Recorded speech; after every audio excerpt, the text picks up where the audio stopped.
Alright, mga katokis, dito muna tayo, no?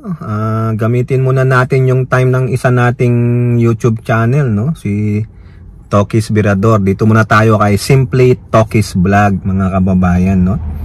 Kasi may mainit talaga na usapin. Yung iba ba naka-get over na, mga kababayan, sa ginawang peace rally ng mga Iglesia ni Cristo. Ang ganda nung peace rally nila, mga kababayan, no? Talagang namuti ng namulaklak ng puti. Napakaganda, parang mga angels sila doon, mga kababayan. Napabilib ako. Nakita ko po ang mga larawan. Hindi ko po inabutan ang kanilang actual na yung kaganapan, no? Mula nung nasa entablado na sila at yung sila ay umuwi. Anyway, nakita ko yung mga kasuotan nila nung sila ay mga paparating, mga nakaputi po sila. Talagang it represents the purity, no, yung kalinisan ng kanilang gagawing peace rally. Pero anyway, ang masamang balita, mga kababayan, ay nahaluan ng politika. Ganun po talaga, parang nakadamit ka ng puti, natalamsikan ka ng putek.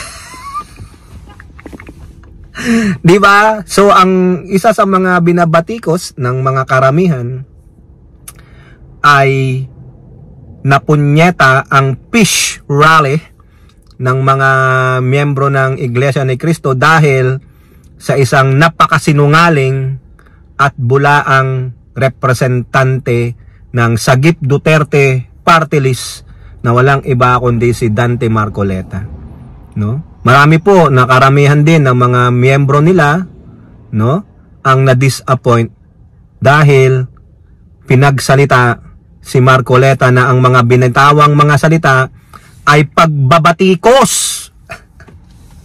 sa mismong gobyernong kanyang kinabibilangan at ang pagdepensa sa kanyang among si Pusit at si Digonggong. Ayan po, no? Sabi nga ng iba, ang peace rally ng sinasabi ninyo ay hindi matatawag na peace rally, na hindi political dahil may mga politiko, no? Sinabi ni Marcoleta sa kanilang mga show na dun sa Net25 nila na hindi pwede ang politiko dun. So mismong dapat sarili niya, hindi pwede dun. Dapat sinabi nyo yan na ang tanging mga miyembro lamang, pag ikaw ay politiko na miyembro ng inyong kinaaaniban na relihiyon, ay kung maaari ikaw ay wag na munang sumama para talagang walang bahid politika. Ang nangyari, mga kababayan, may mga larawan po na ang karamihan ay nasa miyembro ng Partido Federal, ano ba yun? Partido Federal ba yun ng Pilipinas? Yung PDP ni Digong, di ba? Nandun po sila. Pati mga senatorial bet nila nandun. Even though na hindi sila nagsalita, pero the mere presence of them, it makes it political. Kasi may ibang agenda yang mga yan. Ha? Sumusuporta nga ba sila sa sinabi ng Pangulo? Kasi yun ang sinusuportahan ng INC, kaya nga sila nagkaroon ng peace rally. Di ba? Baka naman fish cracker ang gusto ninyo. Tama, mali. Kaya kayo napupulaan itong ginawang peace rally ng Iglesia ni Cristo. Pasensya naman, no? Magalit kayo, pero wala po. Kung iisipin, nagsinungaling kayo. Nang budol kayo. Tama, mali. Bakit hinayaan nyo na magkaroon ng mga politiko dun? If that is really for peace, at sinasabi nyong hindi dapat mahaluan ng politika, dapat nagbigay kayo ng specifics. Hindi allow ang mga politiko dito para hindi tayo magkaroon ng bias. Para talagang sasabihin na ang peace rally na ito ninyo ay isang apolitical. Hindi po Karamihan ng umatin doon ay mga kakampi ni Digong. at nagpapasalamat pa si Pusit. 'Di ba? At dapat ginawa nyo rin 'yan nung inaalipusta ng mga kampo ni Duterte ang ilang mga nasa pamunuan ng Administrasyong Marcos. Ang ilan sa mga kongrehista. 'Di ba? Hindi. Halatang halata po kayo na isa rin kayong mangga. Manggagamit din kayo dahil ginamit nyo lang yung sinabi ni Pangulong Marcos, not publicly declared but in a private conversation na inilabas lang ng mga chismoso.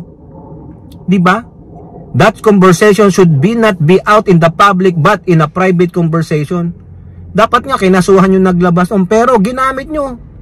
Pero ang totoo niyan, kayo ay kumikiling sa Duterte. Huwag nyo na kaming gaguhin, mga kababayan. Magalit ng magalit, mag-unsub dito yung mga members ng INC. Pagmumurahin nyo tong video na i-report nyo ito sa YouTube, ala akong pakialam. Diba 2.8% kayo, milyon kayo, i-report nyo yung channel ko. Pero ang katotohanan, mangga kayo at sinungaling kayo. Lalong-lalo na si Marcoleta. Lalong-lalo na yung mga host ng saganang mamamayan ng Net25. Diba? Nandun si Marcoleta. O ngayon, kung totoong apolitical dapat yung peace rally ninyo. Apolitical means wala kayong kinikilingan. Marcoleta is a fierce defender of Duterte. Tama, mali. So ano kayo? Hindi lang kami ang nilinlang nyo na hindi nyo kasapi sa inyong relihiyon, kundi karamihan din ng inyong mga miyembro na todo tanggol sa inyo dahil sila ay mahal na mahal nila ang inyong relihiyon. Pero iniisip nyo ba yung kapakanan din nila dahil sa ginawa ninyo? Ikaw, Marcoleta, inisip mo ba magiging batiko sa mga miyembro na nagtanggol na hindi mahahaluan ng politika ang bagay na yan? Di ba? Hindi, ngayon, kawawa yung mga nagdepensa, nahihiya, nababash. Di ba? Dahil sa kagagawan ninyo, yung pamumunuan ninyo, bakit hindi pinigilan si Marcoleta, wag kang sumama, politiko ka. Sabihin mo sa mga kapwa mo, politiko kayo. Di ba? Yung mga vloggers, hindi naman politiko ang vloggers eh. Mga nagbablog-vlog lang yan, okay lang yan. Pero yung mismong politiko na nandun, the mere presence of those freaking idiots ay pamumulitika na. Diba? Ginamit kayo eh. Therefore, nang gamit kayo, ginamit din kayo. Sinong mga tanga, di kayo. Kaya katawa-tawa po kayo. Nagsinungaling pa kayo. Diba? Biruin mo, sasabihin ni Marcoleta na hindi naman yan pamulitika. Binash mo nga eh. Ang politiko na nagsalita ng mga ganon, no? Political na. Di ba? Binash mo, binira mo ang mismong institusyon na kung saan kabilang ka. At yung mga pananalita mo na bumipensa ka sa mga Duterte. Tama ba yun? Di ba dapat really peace? Hindi ang ginawa mo, ginatungan mo pa. So ano? Katawa-tawa kayo. Imbis na political, maganda ang rally ninyo. Walang masasabing di maganda ang mga hindi ninyong membro. Hindi po eh. Pinagmukhang tanga nyo lang yung mga pumunta dun eh. Diba? Political rally yun eh. There is the opportunity also of those senatorial bets or any candidate, aspiring candidate for national post, na gamitin kayo. Nagpagamit naman kayo. Nakakahiya po. No, so wala, akala natin okay ito, no, akala ko ang iglesia ay talagang malinis. Hindi nakikialam sa politika. Sabi nila, wala, hindi kami umaayon diyan sa aming mga walang bayarang nangyayari sa pag lumalapit ang politiko, walang mga pabor. Ayun. All of them lies. All of them are lies. No? And all of them are liars. Ako, hindi naman ako malinis. Diba? Pero ngayon, napatunayan ko na it is a fact that you guys are not also saints. Sorry naman sa mga kaibigan natin dyan na mga miyembro ng relihiyong ito na Iglesia ni Cristo. You have been deceived. You have been lied to. Sorry naman, no? Kaya pasensyahan, ano? Yan ang nakita natin, no? Lalong-lalo na nung nagsalita si Marcoleta at yung iba pa na binabatikos ang gobyernong ito. Sa palagay nyo, nagkaroon ng peace? Malalaman natin in the coming days. Hindi natin alam kung gaano kabilis, gaano katagal. Palagay nyo, hindi babanat si Pusit? Sa palagay nyo, hindi babanat ang mga ilang mga Duterte minions? Antay lang kayo. Papalipas lang yan, tapos banat ulit. O, did you attain peace? Diba? Ang bangayan sa gobyerno, natural lang. Ba't kayo manghihingi ng peace? It's a norm. Kasama po yan. Laging may kokontra. Nagkaaway-away na ba tayo? Nagkaroon na ba ng civil war? That's why you're asking for peace?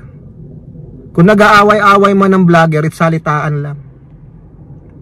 And why you are asking for peace? Magulo ba ang bansa natin? Hindi. Nanggamit lang kayo. Mga manggagamit kayo. Pasensya naman mga kababayan.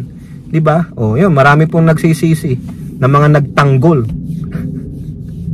Hindi naman yata kayo yung sa FPJ ang Batang Quiapo eh. Hindi naman kayo sa tanggol yata eh, di ba? Ayan, nakuryente po kayo dahil dinala yung pang mga Sara movement na andoon sa rally ninyo. Nagamit kayo. So therefore, you don't have a control on your fish rally. Ulitin ko, you had been deceived. You have been lied to because all of them are liars. All of them, most of them are lies. Kaya pasensya na kung ako ay tatawa ng tatawa sa inyo. Nabudol kayo, naggamit kayo, nagpagamit naman kasi kayo. At ganun din po mga kababayan, ang maugong-ugong ay nag-resign po si Representative Elizaldico bilang isang chairman ng Appropriation Committee. Ang dahilan daw po ng kanyang pagre-resign, no, sabi niya po, at base na rin sa ulat ng politico.com.ph, ay dahil meron daw siyang health issues. Pero mga kababayan, as what we have experienced, what we have learned, na itong mga nagdadahilan na pag sila ay tinanggal o chinugi sa kanilang mga pwesto, no, ay dahil may health concerns. Ano naman ang health concerns mo, Elizaldico? Dapat ibinalita mo diyan, ako po ay lumalaban sa cancer. Ako po ay may ganito. Ako po ay maganito para maniwala kami. Ang maugong po na sinasabi nila di umano, representative ko, ay tinanggal ka dahil sa ikaw ay sa insertion ng budget. Ewan ko po kung totoo yun o di umano. Di umano. Dahil hinayaan mo daw magkaroon ng insertions sa budget kaya nawindang-windang at kailangan pang mag-intervene ng Pangulo. So yun po yun. Pero ayon po kay Representative Elizaldico, siya po ay merong health concerns. Sana magpa-doktor ka, no? We're praying for you na gumaling kayo kung ano man po ang health concerns ninyo. Okay? Pero ang karamihan sa mamamayan natin, hindi po naniniwala that you quit your post as chairman of Committee on Appropriations due to your health, but with something else. So kung yun man po ang dahilan, tama po ang move para siya ay tanggalin sa Committee on Appropriation bilang chairman, because we don't allow that. Pinagkakatiwalaan kayo ng Pangulo, but you know, you lost the trust of the President, you lost the trust of your big boss, then something must be done, no? Parang sa iglesia din yan. Did you lose trust with the INC? Hindi naman po ako miyembro dyan. Pero isa lang po napatunayan natin. All of them are liars. They are not saints. Wala pong santo. walang hindi makasalanan. Kaya you have been deceived. Wala pong kaguluhan sa bansa. You cannot really elaborate what do you mean by peace rally. Not to support Sara Duterte's impeachment, not to support nung not to impeachment. Ang gulo nyo eh. 'Di ba? Very big yung ano nyo sa peace rally ninyo. At the end, hindi pala peace rally, isang political support of Sara Duterte. O kayo po, ano po ang inyong masasabi? Comment down below and don't forget to like and share. Hope to see you on the next videos. Bye bye, God bless.